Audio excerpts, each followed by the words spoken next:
Welcome to the Manhattan Institute's event on malls and Main Street, the challenge of retail vacancies. I'm Michael Hendrix, Director of State and Local Policy here at MI, and we're delighted to be joined today by a stellar panel to talk retail, restaurants, and real estate here in New York City. Main Street businesses have been uniquely impacted by the pandemic of COVID-19. Many storefronts are shuttered or shuttering, and their futures are uncertain. This in turn impacts property owners and indeed the future of New York City and the sort of city millions live in. And while I firmly believe there's unique and enormous long-term value that likely remains to running a Main Street business or owning property in New York City, that shouldn't blind us to today's challenges or the tough road ahead. Now, before we jump into our discussion, two quick programming notes. Throughout our event, please enter your questions in any of the platforms you're watching us on, and I'll wrap them into our discussion. Also, please consider subscribing to the Manhattan Institute's newsletters or making a contribution to our mission. We've posted links for doing so right in the comments window on your screen. And now on to discussion. We're delighted to be joined by Paimaan Lodhi, the Senior Vice President of Policy and Planning at REBNY, Andrew Rigie, Executive Director of the New York City Hospitality Alliance, and Stephen Soudendijk, the Executive Director of Cushman & Wakefield. Thank you so much for joining us. Thank you. Thank you for having us. Glad to be here. Andrew, I want to start with you with some of the big news. Governor Andrew Cuomo greenlit indoor dining. Mayor de Blasio is working with him on this. What does this mean for your members? What does it mean for the city and the future of our storefronts? Well, first, thanks for having me. Well, listen, it means a lot. You know, restaurants in New York City had anticipated opening indoors back on July 6th. That was put on hold, and now it was announced that we will begin operating indoors at a 25% occupancy rate starting on September 30th, subject to all different types of safety protocols and different types of requirements. So it's incredibly important. Listen, a lot of restaurants would have liked to be able to open up at a 50% occupancy like the restaurants around the rest of the state. But one step forward is better than standing still or moving backwards. We need to get open. But at the end of the day, I think we need to be clear that pre-pandemic at 100% occupancy, it was just so difficult to survive long-term as a restaurant, a small business here in the city of New York. So it's extremely positive, but we also need to understand it in context that we still need the federal government to pass the Restaurants Act. We still need support from the state and city government in so many different areas, some of which we'll probably touch on. So it's good news to get moving, especially as the temperature will start to get cooler. What's also really important in the governor's announcement is that there is a roadmap to get to 50% occupancy, hopefully by November 1st or potentially even sooner, he said, if the infection rates stay low, compliance is okay, and we're meeting a couple different metrics. So, that's been a challenge for these business owners. They don't know what lies ahead for them. So having some sort of plan or something they can look at and say, okay, if XYZ happens, then I can plan to reopen, meaning buying more product, hiring the right number of employees back. So it's all part of a really complex puzzle. So it's a great start, better than standing still or moving backwards, but there's so much more that needs to be done, and this is the beginning of a very long road to recovery. Andrew, I want to stick with you for just a second. Outdoor dining, for anyone who's in New York City or has been visiting New York City recently, you know that the streets are alive with outdoor dining. But the question that I've had, and maybe others have had, is how much of a difference is that making? How important is this? How vital is it this continues into the long term? So it's incredibly important. But again, you have to put everything in context. There's more than 25,000, or I should say pre-pandemic, there was more than 25,000 eating and drinking establishments in the 5 boroughs. And you have about 10,000 restaurants that are participating in outdoor dining, and more than 6,000 have the sidewalk as well as part of the street space. So you really need to look at it restaurant by restaurant that's participating. For those that are on a side, you have the street and the avenue, you get a lot of space. It's been much more helpful. But you need to look, how many seats do they have normally indoors? So it's a different recipe of success for different restaurants. But again, it was never intended to be the sole revenue stream to support restaurants. When we pitched it initially, we knew we were going to have reduced occupancy indoor dining. So we thought maybe if we're at 50% indoors and we can get 25% more outdoors, we're up to 75%, and that's enough just to get by for a short period of time. But, you know, here we are 6 months in, we haven't even started indoor dining. So it's great. It's important. Does it save the industry? No. It hasn't helped, obviously, all the restaurants that are not participating in it. And as we get into the cooler weather, there's been active conversations about what it's going to look like. I hope we're going to extend it past the deadline of October 31st. I hope we're going to approve the usage of different types of heat lamps so people are comfortable sitting outside. And as the mayor said, it's going to come back next year. And I think earlier today, he said he really thinks it's something that should be permanent. So I would love to see an outdoor dining program that's permanent, that is inclusive of even more restaurants throughout the 5 boroughs. But all in all, it's a great thing. And as if you mentioned, it's also helped bring a vibrancy and a life back to the city, which is going to be so important in getting our city moving again for many of the reasons I'm sure myself. Now I want to get back to you after we have a little bit more discussion on what you're hearing from your members. But Stephen, let's step back here. Why don't you give us a sense of the state of the retail space and marketplace in New York City? What are you seeing? Well, the first thing I'm seeing is a lot of space. It's a market that was challenged and was definitely a tenant-friendly market pre-COVID.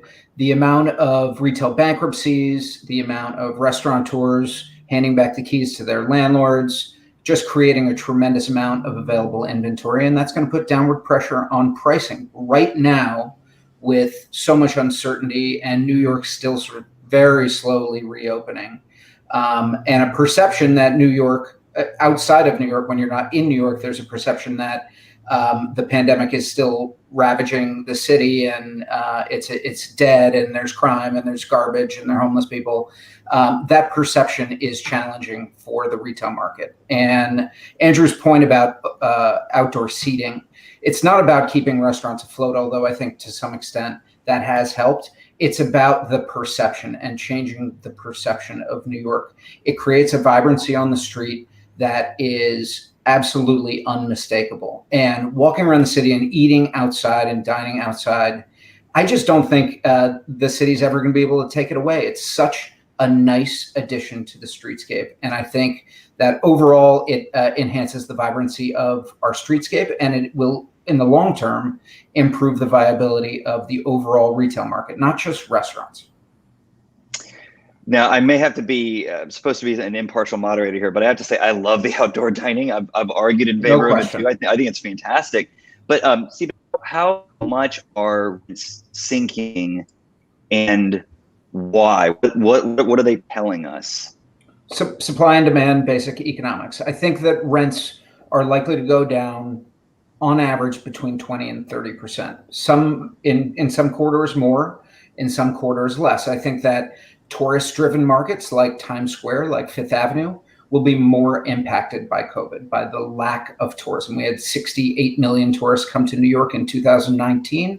That number is going to be substantially less in 2020 and likely slow to recover. So those markets that were driven by tourist traffic are going to see a bigger hit than markets that have denser residential. So as people slowly return to work and work from home 1 or 2 days a week, I think markets like the Upper East and Upper West Sides that are truly driven by residential live-in traffic, I think that those are actually going to see less of a hit because more of those people are not commuting. They're staying at home. They're working from home. So they're getting lunch on the Upper East Side. They're using their amenities more. They're going to get their hair done, their nails done, as opposed to doing it in Midtown. They're doing it on the Upper East and Upper West Sides. Does this suggest that the picture also varies by borough?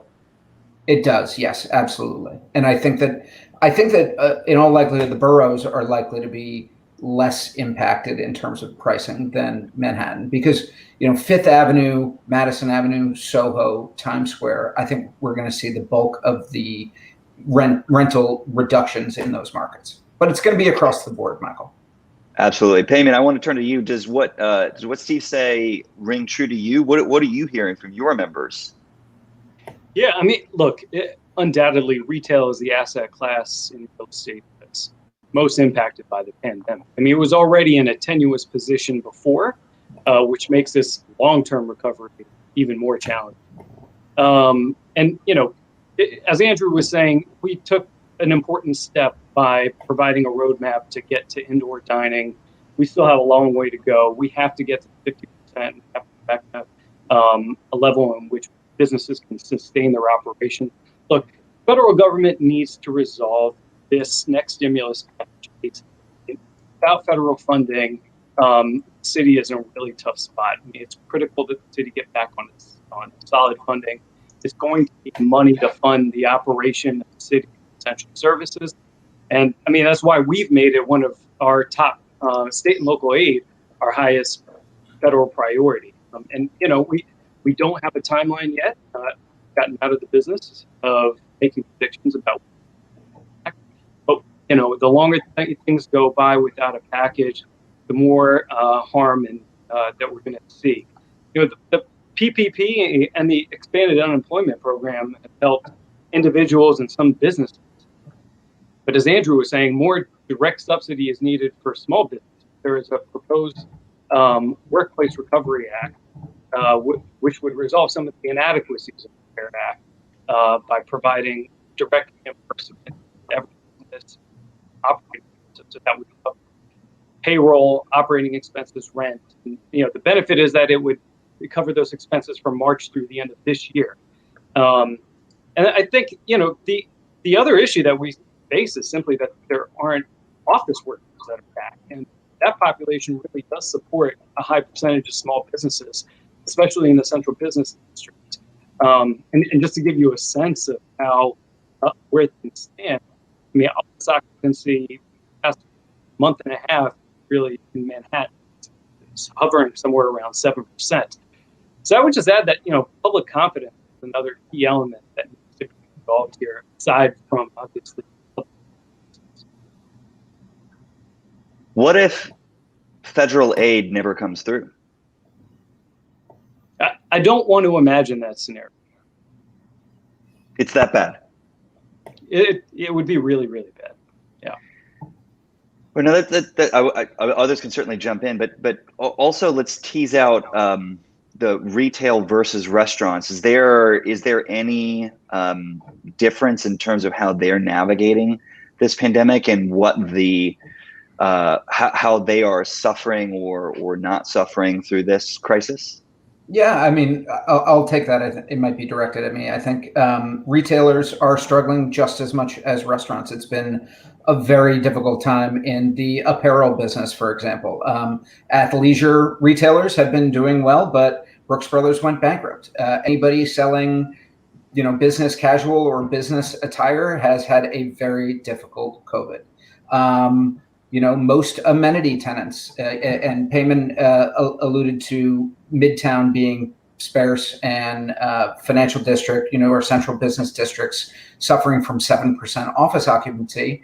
I just got word this morning that, my favorite shoe shine and shoe repair guy down in the subway at 53rd and Lex is unfortunately going to be going out of business and handing back the keys to his landlord. So that's traditional amenity retail that could make money pre-pandemic, but just office occupancy being off as much as it is, and it plans to be. I mean, Midtown is going to be really slow to return back to the office. It seems like we've always had Labor Day all summer as this inflection point, this bogey. Well, let's just get to Labor Day and then everyone will be back in the office. Well, I was in the office last week. Everybody was not back in the office, unfortunately. And more CEOs are being urged by local elected officials and real estate interests and everybody who has a stake in New York City to get their people back safely, but to get them back eventually.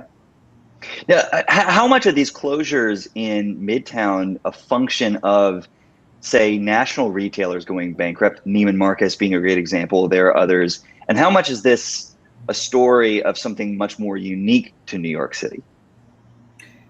I don't actually think it is unique to New York City.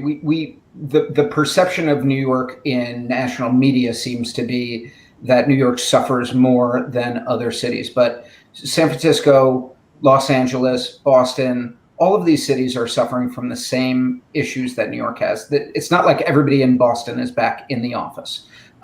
National retailers do not make up the bulk of retail square footage in New York City. It's local mom and pop small businesses. Brooks Brothers going bankrupt will leave 4 stores in New York vacant. So it's not that meaningful. Neiman Marcus is a large chunk of square footage, but it was a store that had been open and operating for less than 2 years, and it was just 1 store. I'm much more concerned about, smaller local and regional retailers than I am about national retailers. Right. Now, that's a great point. Andrew, I want to come back to you for a moment. Now, the Hospitality Alliance regularly surveys its members. You regularly survey your members. What are you hearing this month? I have to say the past couple of months have been pretty harrowing. What are you hearing now? Well, we're waiting just on our August data, but in July, it was something like 83% of the respondents didn't pay any or only paid partial rent in the month of July. And that's pretty much been consistent since early on. There was a little bit of a bump because folks got the PPP money and they're able to use, part of that to, go to rent and utilities. But it's just an overall challenging conversation.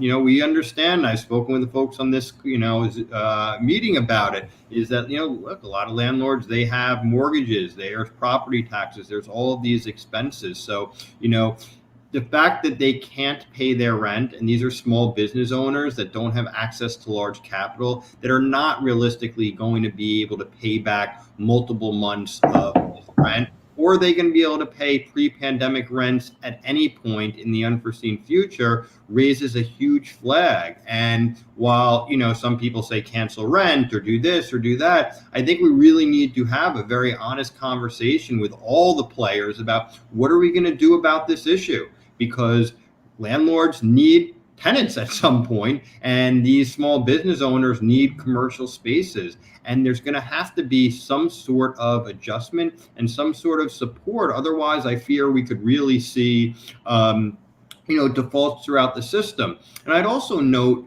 people always ask, well, how many restaurants have closed so far? And I think there was one Yelp survey or one Yelp report, and it said about 13 restaurants had already closed. And maybe this was back in July, so certainly more have since. But I don't even like that question. I think the question is, how many restaurants are artificially being kept open right now? The state has a moratorium on evictions. The city has a law that suspended enforcement of personal liability guarantees and leases. A lot of, not all, but many restaurants did receive money for PPP. So when you add all these things up, you basically find out there's no way these restaurants would have been able to stay open if these policies weren't intact. So how are we going to be able to continue and keep them open for the unforeseen future? I mean, hopefully our numbers continue to, go down. Our infection rate numbers continue to go down, and we can get back to some sort of, movement in the economy. But I think what everyone said earlier, it's going to, depending on neighborhood, it's going to impact restaurants. But when you look in these commercial districts where you rely on office workers and tourists, it's going to be a long road to recovery. We really need everyone to rally, our government leaders, our advocacy groups, the business owners, our elected officials, to basically get people back to work in a safe way and support these businesses until enough people are comfortable getting back to business in a normal way that they can sustain the local restaurants, the barber shops, shoe shine places. Because my biggest fear is by the time these companies say, okay, we're recalling everyone back into the office, they're going to come back and it's going to be no man's land. And there's not going to be a barber shop. There's not going to be their dry cleaner. There's not going to be their restaurants. And people are going to say, well, why am I going back to the office now if there's none of these kind of amenities? So it's a big, big issue. And, you've seen some reporting recently about a letter that was sent to the mayor and all of this. I won't get too deep into all those politics, but we need a cheerleader, and we really need everyone to be cheerleaders, and we need everyone to take actions to go out of their way to support businesses in these areas so they stand a chance of survival. New York City isn't dead, but it certainly seems like it is, or many of our businesses are on life support.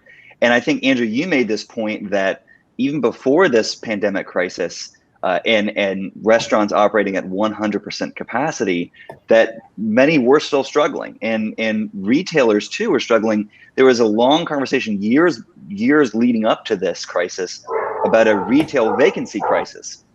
And it seems like if there was a retail vacancy crisis during a time of plenty, during this time of hardship, that could even be a greater problem.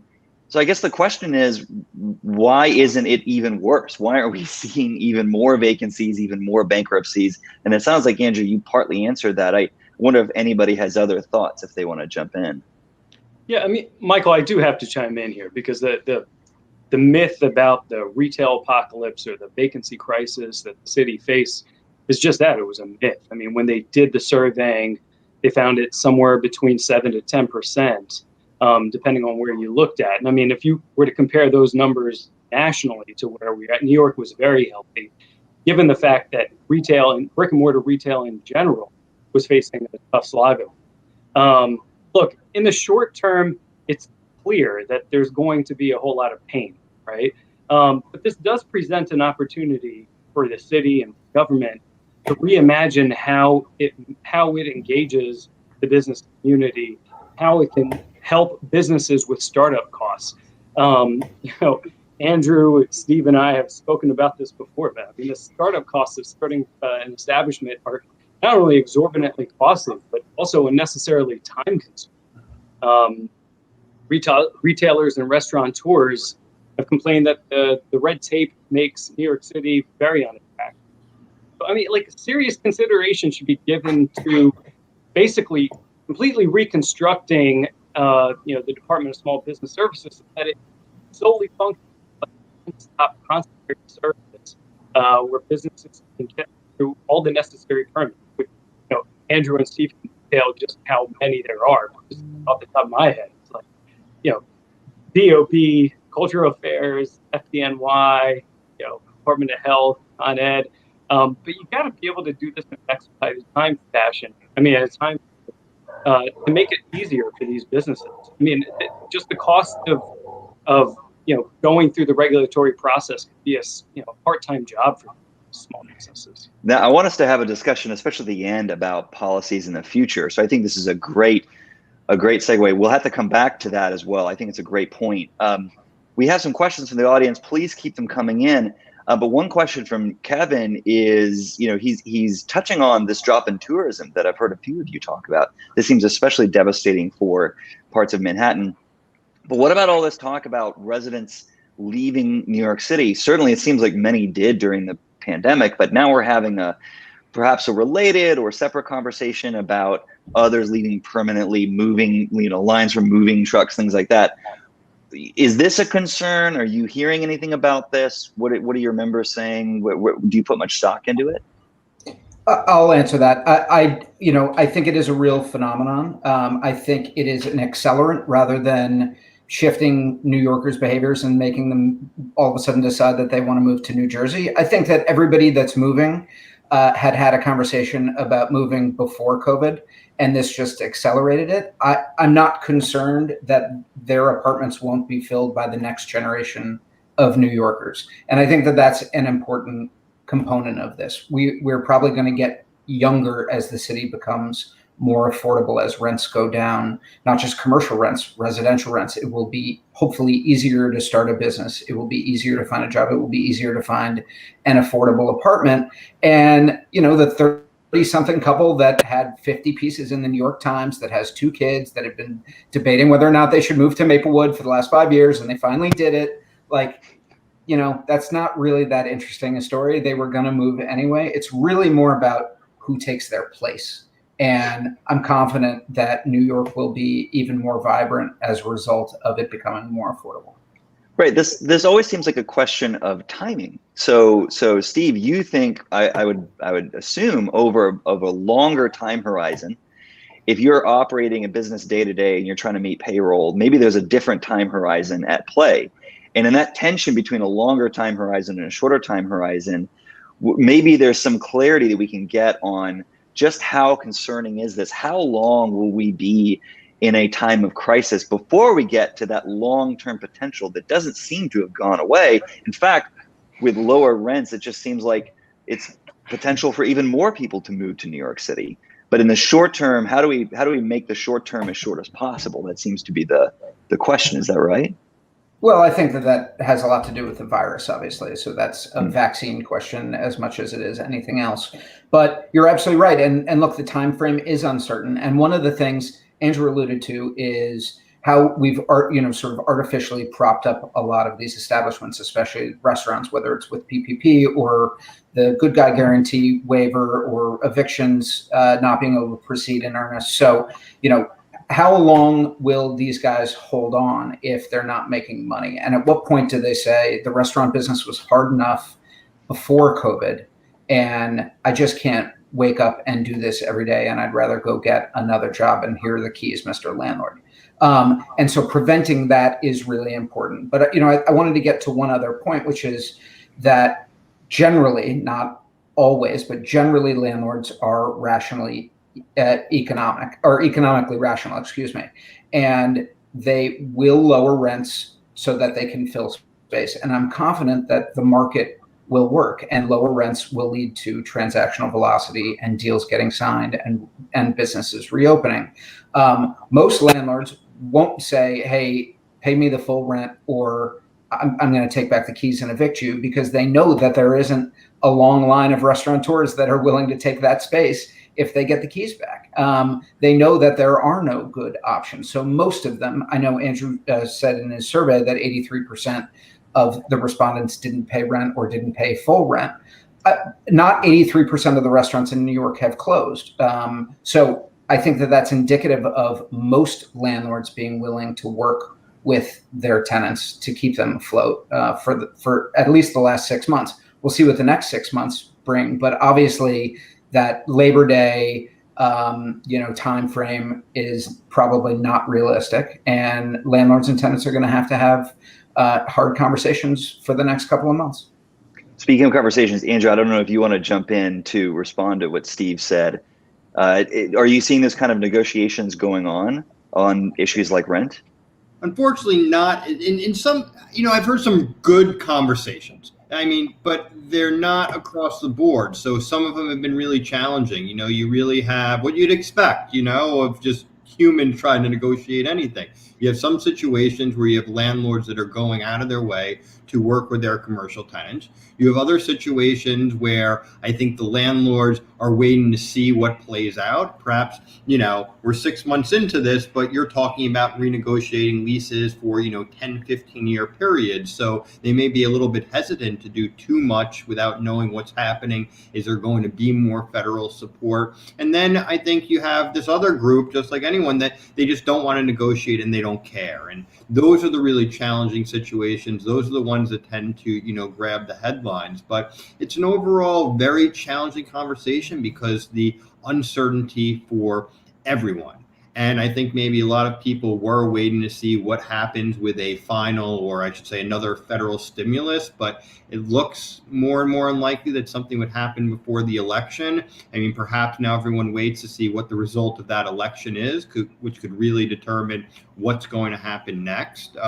I will say the thing that, and I haven't really figured out how to respond to it, but my concern also is just the dialogue. You have one side saying New York City's dead, the other side saying everything's fine. One group saying, no, we need to welcome, and I live on the Upper West Side, so I'm talking kind of about the shelters. Like, we need to, welcome people into our communities that are really, in a bad place or down on their luck or whatnot. Others saying that it's a bunch of drug addicts and violent criminals. And I think we really need to come together and acknowledge, listen, we have a lot of serious challenges, but the city is not dead. The outdoor dining is really, really important because it's brought vibrancy back. Is it safe and great to eat outside? Absolutely. But are there incidents, and are there some bad incidents? Absolutely. And I think if we can all, no matter what you're feeling about the situation, is come together and be like, you know what?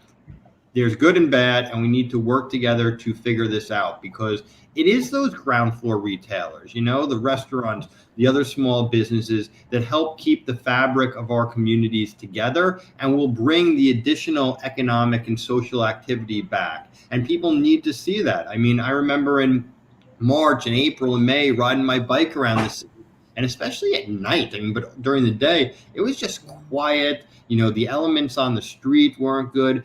And if you go in at night, it was pitch dark, block after block after block, because there are no restaurants and bars open. So I think the outdoor dining in these areas have brought that life back to the street. But New York City is made up a lot of different neighborhoods where people have a lot of different experiences. And I think if we can understand other people's experiences and kind of come together and talk about what we're going to do, we're going to be better off. We're always going to come back as a city, but the longer that it takes for these different factions to come together and say, we really have to do something about this, we're going to exacerbate the issue. So for bringing people together, that also points to political leadership too. There's a question from Tom in our audience referencing political leadership from Governor Cuomo, but really asking about Mayor Bill de Blasio.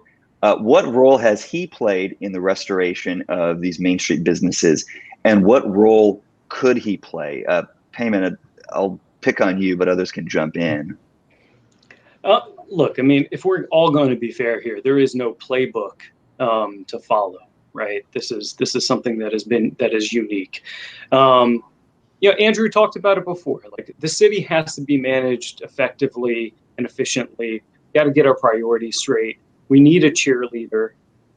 We need to instill public confidence, and a lot of that is, by confidently and clearly articulating where things stand. I think we all do better when we know more information and things are transparent.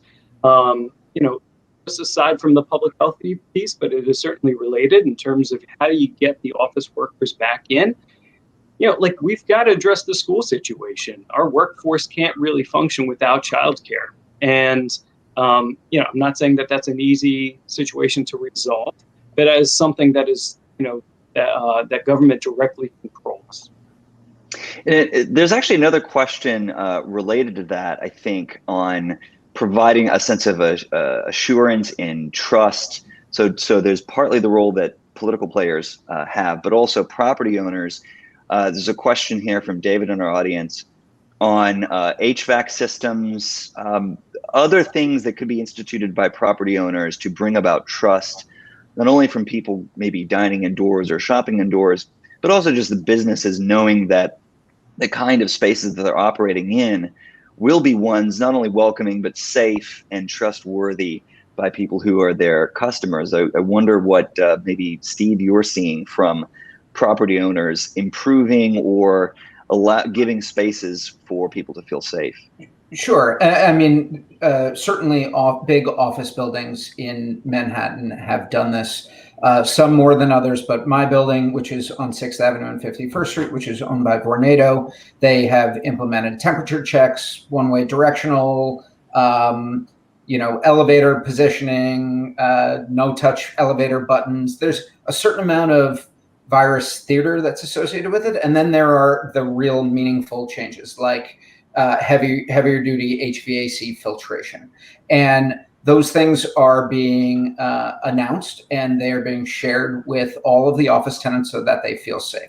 Restaurants doing a very similar thing, whether it's just keeping their windows open or just having sanitizer everywhere or a bag to put your mask, or, these are all really important things if we're going to get people not only back into the office, but back dining. When we are allowed to dine indoors, what are restaurants going to do to make sure that their customer base feels safe? And I know that Andrew has spent a lot of time working on this, because this is super important. If we allow people to come back into restaurants, but they don't because they don't feel safe, what was the point of that? And Andrew can certainly speak to that. Andrew, please jump in. Yeah, that's going to be a big part of the equation, is what is the comfort level of the customer base. And I have to presume, and based on having conversations, a lot of it's going to have to do with, different demographics of a restaurant's customers. If, our parents going to be comfortable going eating indoors with their young children or going with their elderly parents out to a restaurant? So if those are the groups that you cater to mostly, no pun intended, or maybe pun, are they going to come in and eat at your restaurant versus, if you have a bit of a younger demographic, which tends to have a bit of a higher risk tolerance, so to speak, they'll be okay going and eating out. I think we're going to see as it starts to cool down outside, how many of those consumers will feel comfortable moving indoors. But a lot of it's going to be, what are these restaurants doing to make people feel comfortable? If you walk into a restaurant and you see tables being sanitized, someone offers you hand sanitizer, you see windows and doors that are left open, and all of these other practices, it will convey a sense of safety and care to your consumers. So I think that's going to be so important in the rollout of indoor dining. But then the big thing that plays into everything that we've spoken to, and maybe Paimaan mentioned, we are in a pandemic. This is different in the sense, and not totally different, but other crises, they can always come back. But you see a spike in infection cases, and all of a sudden you close down. So it's very difficult because the approach, while you can have it as planned out as possible, is really subject to change right away. And that is going to impact, consumer confidence. And also what people hear. Listen, if people are working remotely now and they come in and their first office and then restaurant experience is a positive one, they're going to tell other people, how is the press going to report on this? Are we going to be focusing on all the great stories, or is there going to be, stories about one or two bad experiences? So much of it is unknown, but the one thing that we know is that restaurants are going to have to do everything to give consumers confidence, and consumers are going to have to do everything possible to try to give these businesses a chance to get moving again. Because if they don't, as I said before, we're really going to exacerbate the economic and social crisis that we're in. So it's uncertain, and we need to be nimble enough to act on the fly. And I think we need to have the best, most positive outlook we can in an otherwise very gloomy situation, because, bad news and bad vibes out there just snowball. Right. And it also suggests that there's some assurance even to this, I think, Steve, you called it virus theater. Even if there's some theatrical element to it, if that plays a role in making people trust to go out and dine or shop, and it's also being backed up by other concrete measures to actually keep people safe and be very cautious, that seems like it could potentially be a good thing. I wonder if others have any thoughts on that, because I also have another question related to the safety. Well, just on messaging confidence and something concrete that we can all talk about is, I can't tell you how many people have told me that they've never seen the subways cleaner before, right? But there hasn't been stories about that, and maybe it's just all part of the vicious cycle of doom and gloom that we're in right now. But this is actually one of the truly remarkable pieces, like how quickly government and an agency was able to transform itself, and really that should be something that instills confidence in the public. And we all know how critical the subway system is in New York City and just moving. Yeah, we cannot take cars and Ubers everywhere. It's just, we're not built for that. Yeah, Andrew. To that, I've been saying, over and over, the old Churchill quote, "Don't let a good crisis go to waste." So, among all these horrible situations, look at things like this subway. I mean, look at outdoor dining. I know we'll probably talk about regulations and stuff, but they were able to stand up this program that basically cost nothing for permitting and licensing. You don't have to go through this whole red tape related, application process. You self-certify, and it's working. So I think we need to look at what we've been doing during this crisis that's actually worked, that's created a more livable New York City, that's cut red tape, that's improved and enhanced people's lives. And let's double and quadruple down on that. And let's also quadruple down on what the asks of people are. I know there's the big picture issues. Listen, the mayor earlier well, I need long-term spending. We need to raise taxes. We need to do all of this. And those are big pictures. But what about what can our government leaders ask us to do currently to make our city more livable? And I feel like if people do have a commitment or engage to do something that helps, I think people tend to embrace that and follow leadership. But if all they hear is about the doom and gloom and this is bad or it's this side versus that side, they're going to play into it and amplify it on their social media channels and everything. So I'd love just everyone to know, what's one thing they are doing to help keep and make the city a more livable place on the other side. And I think with, however many 8 million plus people that are here, that could be 8 million commitments to the city. Yeah, that's a really. Go ahead. I was going to say that's a really good point Andrew made. Everybody who hasn't left, who's stayed, is invested in this city in some way, shape, or form. There are 7.5 or 8 million people that are invested in New York, where they own their apartment, they own their business. They're a commercial real estate broker who can't do what they do anywhere else in the world and wouldn't want to do it anywhere else in the world, or they're just New Yorkers. Those people really do need to be asked to chip in a little bit. And I think Andrew's point is a really good one. If there's a sense of community, if there's a sense of we're all in this together. And I think that sense definitely existed in spades in April and May, when you stick your pot out the window and you bang it at 7 p.m. every night for 20 minutes. There was a sense of community. Everybody that was in Manhattan or in New York at that time, the people that had stayed.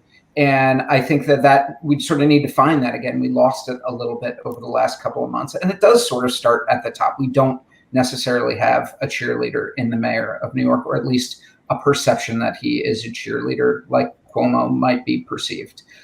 So I'm hopeful that, somebody steps up and fills that role in public office. And what are some of I think there was a great point raised earlier about lessons learned from this crisis. It seems like one of them is just this sense of leadership, that we need that, and we need people to bring us together and ask what we can do for our city, just as much as they are doing something for our city. So just to move to that policy debate. So cash seems like a problem. There's not as much of it now, not as many tourists spending it, not as many people feeling, I guess, safe to go out. So what is the answer to that? Rent seems like the biggest monthly burden when it comes to cash. If you're not having enough cash coming in, but a business has to pay cash out, and then you in turn as a property owner maybe have to pay that cash in turn to a lender, that there seems to be a problem. And especially when aid does not seem to be forthcoming, whether from the federal level or also the budgets at the state and local level it seems like a worse situation every single day. So what is the answer to rent? Are there differences of opinion here among renters and property owners? Paimaan, you want to take that? Yes. So, look, we talked about whether or not landlords and tenants are negotiating. I think I don't know a single landlord who is not entertaining conversations with tenants. Do they want to broadcast that widely? No, but they are making concessions, trying to work. They recognize for all interests. But Michael, I would just flip it a little bit, because you talk about the biggest expenses put aside, but really it's how are we going to increase the revenue that they have? And that's really a byproduct of the pandemic, which is shutting down, commerce in our state. And, you said it before, we have to get past this pandemic, and we need this lifeline until we get to a place where we have a vaccine and life can resume somewhere back to normal again. So, I just can't undercount how, or I can't undersell how important it is that we get federal aid. Because if we do not, then we're just going to have this vicious cycle downward of, a reduction in services, reduction in quality of life, and it's just going to, further, potentially push people out of the city. Less impactful. Right. It can't seem important enough to just stress how much we need to tackle this virus and get it under control. Everything else just almost seems secondary if we can't get COVID-19 under control and have some sort of solution here. And I should also mention too, there's not only rent, but there's also property taxes, right? I mean, that's another big burden here.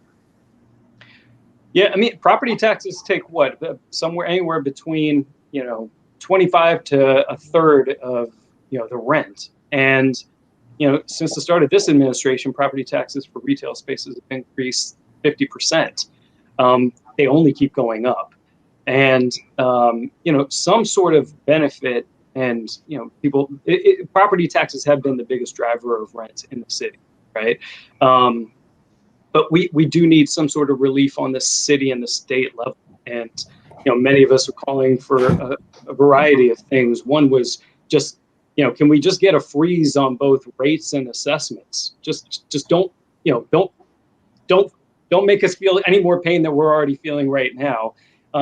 Is there any flexibility that the government can offer, whether that be can property owners and tenants pay their property taxes on a monthly basis?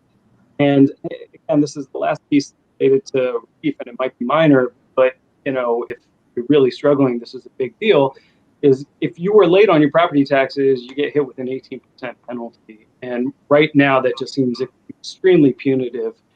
We recognize that you can't bring it down to zero, right? Because you need some sort of incentive for people to pay their rent. But somewhere reasonable around 3%, so that you're not further punishing people who are already struggling. Andrew, how do you respond to that? And also, Andrew, I know that you've been negotiating not only with City Hall, but also up in Albany on the rent question, and also just how to keep enough cash to keep businesses around. How do you view that? Yeah, so this is, the difficult question. The money needs to come from the federal government.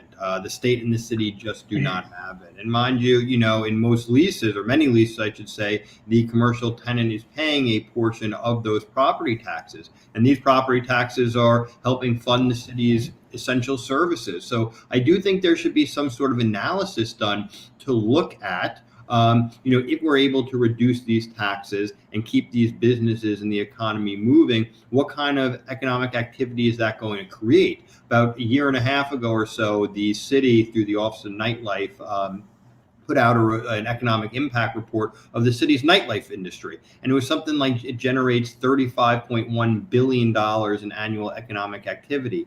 And that did not even include restaurants operating for like brunch and lunch service. So I think we need to look at if we're able to reduce the tax burden on this category of businesses, landlords, et cetera, and keep them moving, what does it mean for the greater economy? New York City restaurants, so many of them are buying their produce from farmers in upstate New York, or the oyster and fishmongers, from Long Island.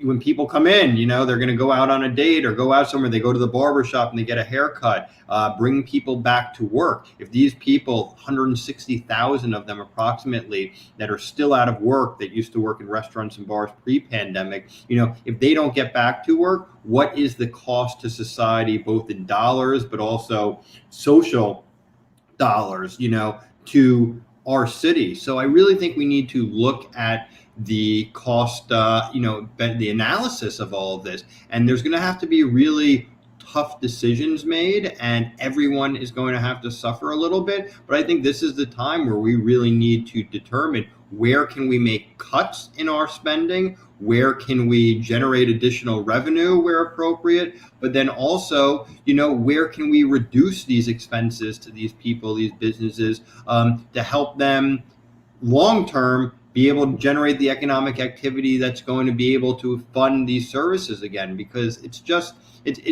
this big puzzle. And a lot of the conversations tend to happen in silos, and I think they need to happen more big picture. And then we just need the political will to get big things done. My biggest concern is the lack of taking any real big action just is almost as bad as, not doing anything or just tinkering around the edges. So I think... Go ahead, yeah.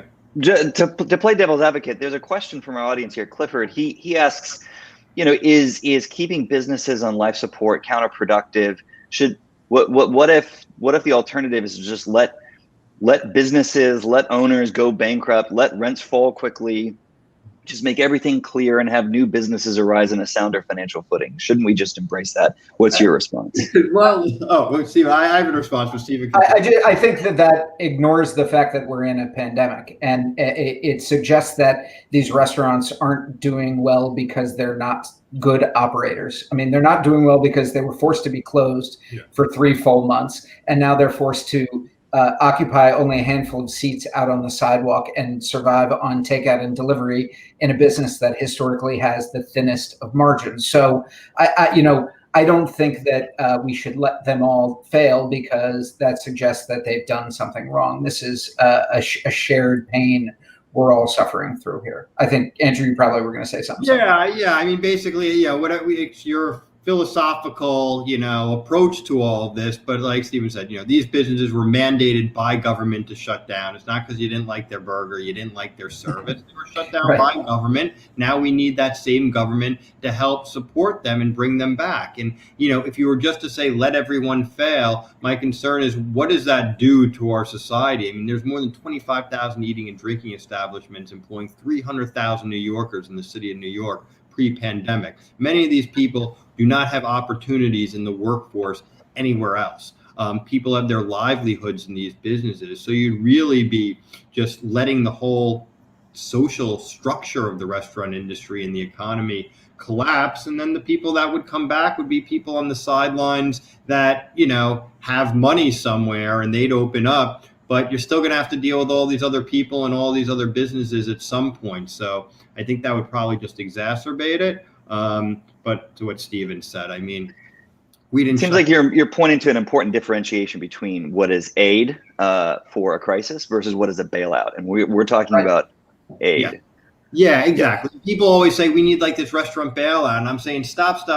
And maybe some people don't like it. Like, if an industry screws up and you have to give them money to bail them out because of their screw up, that's a bailout. But we didn't screw up. We basically followed what you mandated us to do. Now we need you to help support us get back moving again. And again, restaurants are just part of the social and economic fabric. So with restaurants going, so does so much of the economy. I mean, talk about New York City dying.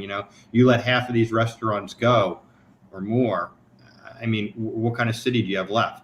And how much? It's not like these small businesses engaged in any sort of risky behavior beforehand where, a bailout would be unconscionable, or let's not call it a bailout, aid, right?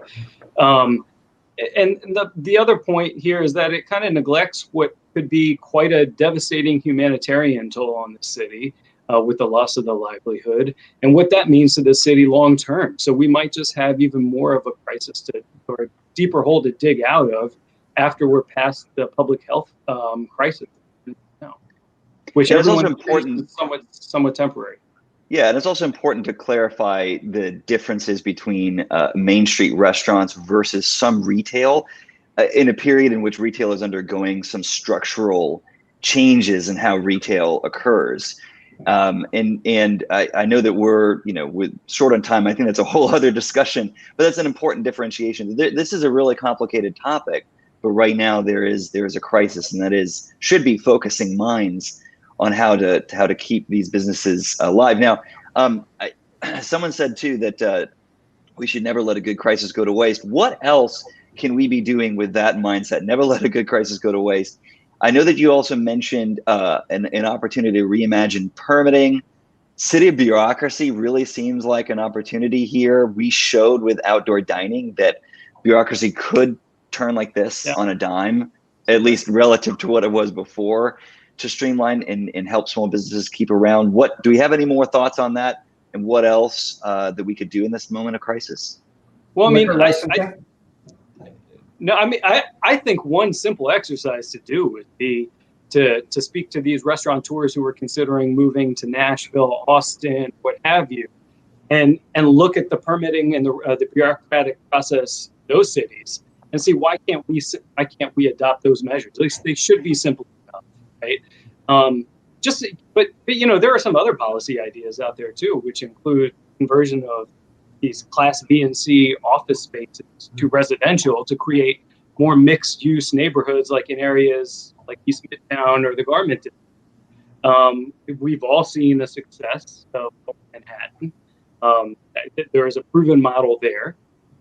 And it's to Steve's point earlier, the retailers who are doing well right now are the ones who are basically supporting neighborhood services. And so I think there are a lot of good policy rationales for just moving to a framework in which you could do the office-based services. Yeah. I mean, there's so many. There's big picture and small picture and medium. I mean, one of the biggest challenges for restaurants were all like the fines. You get dinged from this agency, dinged for that. I would say every single violation that the city, every agency issues small businesses, if it does not pose an immediate hazard to the public or to workers, you should provide them a cure period or a warning before a violation is levied. An inspector should come in and say, hi, Mrs. Business, woman, this is a violation. This is why it's a violation, and this is how to correct it. And if we come back in 6 months and it's not corrected, well, then we'll issue you a fine. I think that would change the relationship with the city to make it more educational and collaborative and not so kind of fine first focused. And then other things like sidewalk cafes. If you buy a new existing restaurant and they have an enclosed sidewalk cafe, well, you can just go into that business and operate that cafe until you get approved for your the cafe with the permit. But that doesn't apply for a sidewalk cafe that's unenclosed. So if there is an existing restaurant with a sidewalk cafe there and you go purchase it, why can't you continue to operate that sidewalk cafe that's unenclosed until you can get the permit transferred into your name? What happens now is if you buy a restaurant going into the spring, you could basically lose out on the whole business of sidewalk cafe, revenue because of the time frame and process it takes to get that cafe permit in your name. So why don't you transfer it, let that restaurant operate under the same stipulations and requirements of the previous owner and keep operating. I think the theme that Andrew's pointing to here is that, we need to move away from viewing fines as a significant source of revenue for the city, right? Like the city should be much more focused on like customer service and aiding small businesses and helping them stay in. Yeah. That customer service perspective seems really important. Steve, New York City is becoming cheaper. What does that mean in some sense? What does that mean for the future? How can we continue to make New York City a great deal for as many people as possible? I think one concern is not only that people have been leaving during COVID-19, but they were leaving even before then. It's really tough to get people to move here. It seems like international immigration has been down. How can we continue to make New York City the most attractive place to be in for that kind of opportunity? Well, look, I think that, and Andrew and Paimaan have talked about this as well, restaurants, entertainment, nightlife, Broadway, the theater, the cultural aspect of New York, it's unparalleled. And I think that is not going anywhere. I think it's going to need help, especially recovering from what has been a really challenging last 6 months for a lot of those cultural institutions. But that is one of the things that makes New York the best city in the world. And I'm confident that will help bring it back. Affordability is an important part of New York. I think development has a lot to do with that. I think zoning has a lot to do with that. I think that there could be a lot more flexibility on what people are allowed to build to make it slightly more affordable to live in New York. But I'm confident that that's going to happen. And I'm confident that the city can support another couple million people. We'd love to see it. And I think it's going to be great. I really do. I'm so hopeful for our future. I am concerned about the short term, but I have nothing but faith in this city in the long run. Well, it's a great note to end us on. We got. Oh, yeah, go ahead. Everyone has to fill out. Everyone has to fill out their census. We stand to lose $3 billion for the city. Please. That's a great point to end us on. And I think this is really important. One thing that we heard was ask not just what your city can do for you, but what you can do for your city. We need to not let up on leadership, nor on tackling COVID-19. And New York City and its main streets can be better than ever. Thank you all for participating in this, and thank you all for tuning in. Thank you. Thank you. Thanks, Michael. Thanks, guys.